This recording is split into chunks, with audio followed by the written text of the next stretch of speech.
Cutting straight across now to the press conference coming in from the Ministry of External Affairs in India.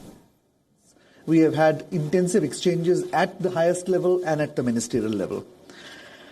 I just want to dwell on some of the program elements. Obviously, after the official welcome ceremony, there will be a meeting with President Solé. The two leaders will jointly inaugurate remotely two of the completed projects that we have done, and I will come to it a little later. There will be meetings with the Vice President, Mr. Naseem, the Speaker, Mr. Nasheed, and leaders of some of the political parties. And as you know, the Prime Minister has been invited by the Majlis to address the Majlis, which he will also be doing on the 8th of June. In overall terms, ladies and gentlemen, there has been a significant progress in the bilateral relationship since President Solé was elected in November 2018, and I just wanted to touch upon some of the positive developments that have taken place since then.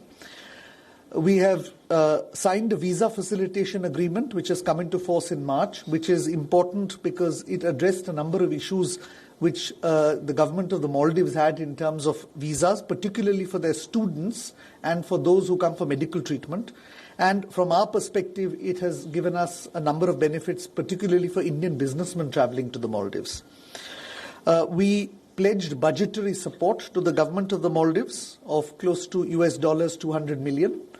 $50 million has been given as a cash support for budgetary purposes, and the rest of it will be in terms of purchase of treasury bills, and that is an ongoing process as and when their central bank issues these treasury bills.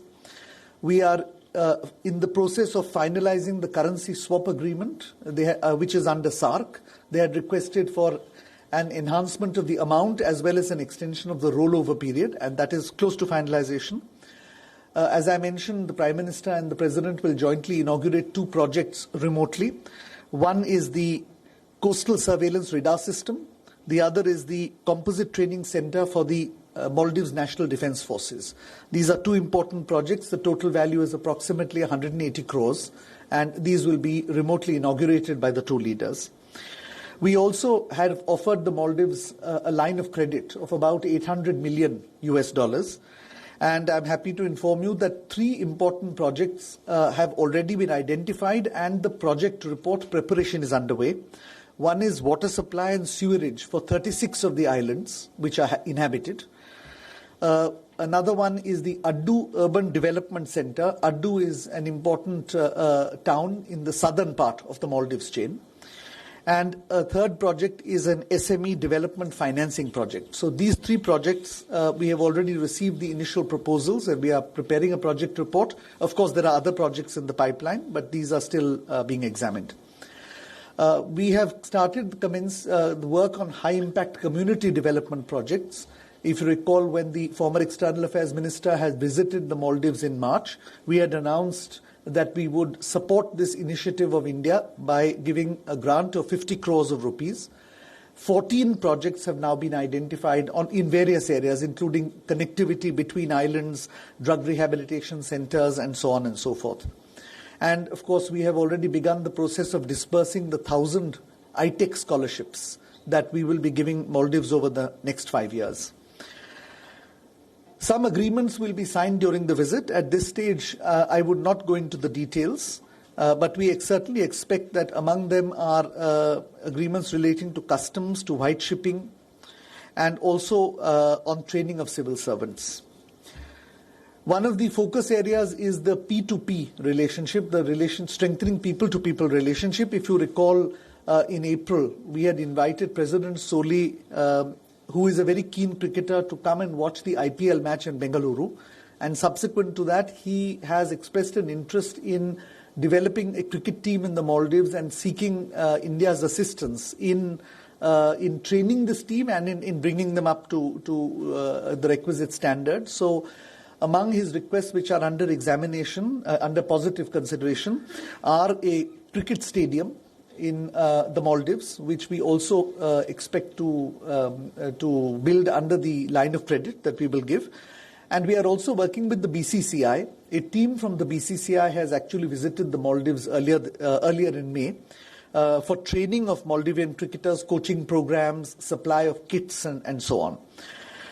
In addition to that, we are looking at upgradation of important cultural sites in Maldives, and a team from the Archaeological Survey of India, led by the Culture Secretary, had also visited the Maldives. That report is under submission, and we expect that there will be a number of projects there. And earlier this year, we had also supported the climate change initiative of the Maldives by gifting 2 lakh or 200,000 LED lights for the street lighting of Malé city. So these are some of the initiatives we have undertaken in this regard. To sum up, I think the Prime Minister's visit is essentially focused on 3 objectives. Firstly, it is to maintain contacts at the highest level between close neighbours. Secondly, we want to assist the Maldives as their development partner in the revival and development of their economy. And thirdly, of course, is to strengthen the people-to-people relationship we have with the Maldives. On the 9th of June, Prime Minister will also make a short but very packed visit to Sri Lanka. This, I might remind you, is the first foreign visit by a foreign leader to Sri Lanka after the tragic events of the 21st of April, when several bomb blasts resulted in huge casualties in Sri Lanka. It is a very special gesture, and it is a very clear message of solidarity that the people and government of India stand firmly with the people and government of Sri Lanka at this tragic time. We, of course, have a traditional friendship with Sri Lanka. This has been significantly strengthened in the first term of the Prime Minister. And Prime Minister's visit so early on in his second term is intended to very clearly signal that we intend to not only continue this engagement but enhance our commitment in terms of the relationship with Sri Lanka. Despite the very short visit, he will be given the full honours, including an official welcome ceremony. He will, of course, have talks with President Sirisena, with Prime Minister Ranil Wickremesinghe. He will meet the leader of the opposition, Mahinda Rajapaksa, and he will also have meetings with Mr. Sambandhan, who heads the TNA, the Tamil parties. And obviously, although the visit will be short, there will be a review of the relationship and identification of how we move ahead. Once again, I just want to highlight that since the last visit of the Prime Minister, which was in May 2017, roughly 2 years ago, I just want to highlight some of the areas in which we have made progress on the ground. Prime Minister had announced at that time that we would be giving 14,000 houses to upcountry Tamils, that is the Indian origin Tamils upcountry. The first tranche of houses, about 1,500, were handed over in August 2018, and we are in the process of actually completing the rest of the housing, which will be handed over later this year and in the first half of next year. We have also handed over the Ruhunu University Auditorium. This is the largest auditorium that we have built in any university in Sri Lanka in October 2018. Several high-impact community development projects, roughly valued at about 250 crores, are in various stages of implementation. This includes hospital equipment for Vavuniya Hospital, the engineering and architectural facilities at Jaffna University, and the livelihood project at Hambantota.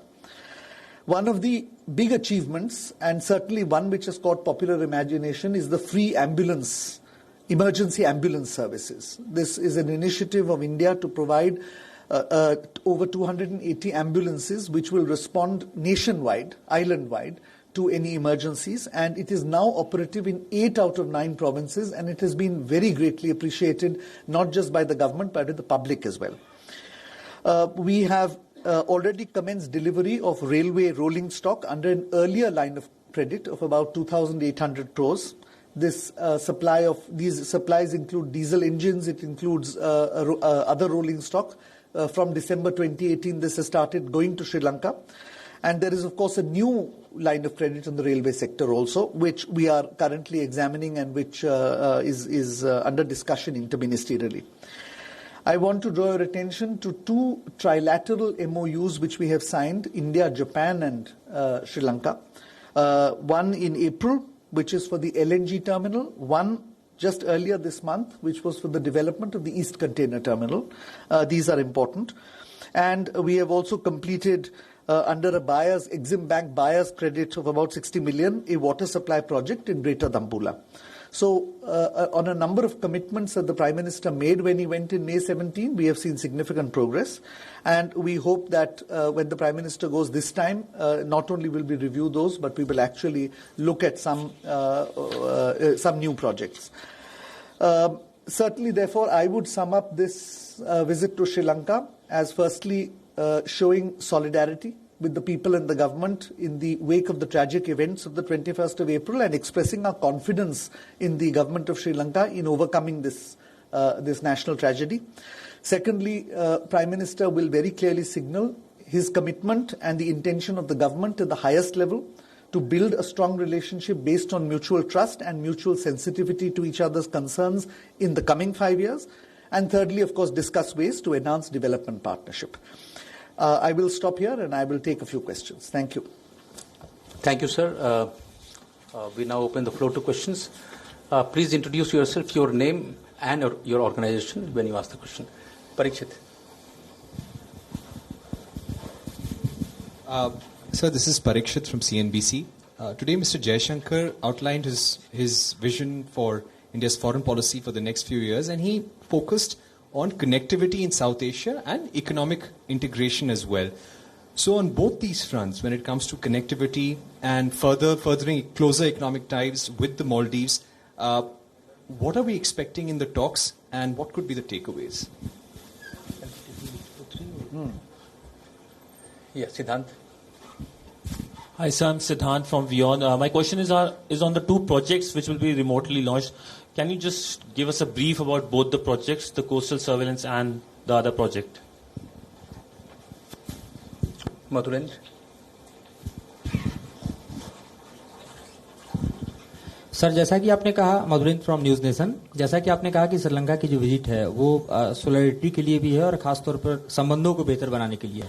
मैं जानना चाहता हूं कि आतंकवाद के मुद्दे पर खासतौर पर क्या कोई बातचीत होने वाली है? क्या आतंकवाद से जो पीड़ित श्रीलंका है उसको लेकर हम कोई असिस्टेंस देने वाले हैं? खासतौर पर अगर हम इंफॉर्मेशन शेयरिंग की बात करें या टेक्निकल शेयरिंग की बात करें खासतौर पे, तो क्या कुछ ऐसा भी होने वाला है?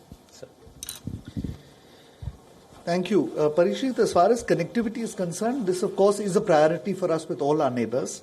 And with Maldives, in any case, we already have a number of such projects, both in terms of connecting India to the Maldives as well as in terms of connecting Maldives, the islands themselves. Now, one of the areas which we are exploring and which we hope to have a concrete outcome is actually the commencement of a ferry service from Kochi to the Maldives.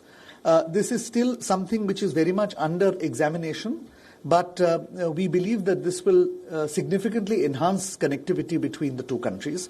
As far as inter-island connectivity is concerned, as I said, one of the projects we're looking at, high-impact community development projects, is in fact island connectivity, providing speedboats, particularly for students, to move from one island to another. So this is certainly an area which we would like to develop further with the government of the Maldives, and for that matter, the government of Sri Lanka. As I mentioned, several of the LOCs actually deal with railway projects, and for us that is also important. Siddharth, on these two centers, these two projects have been committed by government earlier. The Composite Training Center is a center for training the Maldives National Defence Forces, and it is this is a center which was requested by the government of the Maldives to provide a central training facility. This facility is now complete. We have done both the building itself and the so-called software. So it's going to be an official launch of that center. And this is something which will enhance the capabilities of the Maldives National Defence Forces.